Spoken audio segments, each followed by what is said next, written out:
ರೀ ಹಾ first time sambar ಮಾಡೀನಿ, ಟೇಸ್ಟ್ ಹೆಂಗೈತೆ ಹೇಳ್ರಿ. ಸರಿ.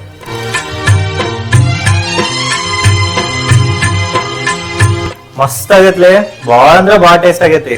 ಹೌದಾ? Good Thank job. you.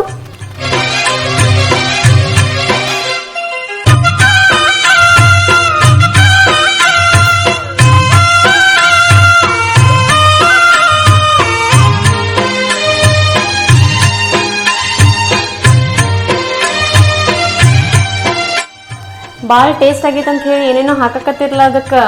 ನನಗ್ ಗೊತ್ತಲಿ ನಿಮ್ ಮನ್ಯಾಗ ಏನು ಕೆಲ್ಸ ಮಾಡಿಲ್ಲ ಅಂತ ಹೇಳಿ ಇಲ್ಲೇ ಬಂದ ಒಂದೊಂದ್ ಮಾಡಕ್ ಶುರು ಮಾಡಿ ಅಂತದ್ರಾಗ ನಾನ್ ನಿನಗ ಖಾರ ಕಮ್ಮಿ ಐತಿ ಉಪ್ಪು ಕಮ್ಮಿ ಅಂತ ಹೇಳಿ ಡಿಸ್ಕರೇಜ್ ಮಾಡ್ಲಾರ್ದ ನಾನಾ ಹೋಗಿ ಸರಿ ಮಾಡಿದ್ನಿ ಅದನ್ನ. ಥ್ಯಾಂಕ್ಸ್ ರೀ, ನಾನು ಅರ್ಥ ಮಾಡ್ಕೊಂಡಿದ್ದಕ್ಕ. ನೂರು ಜನ್ಮ ಕೂಡಿ ಬಾಳುವ ಜೋಡಿ ನಮ್ಮ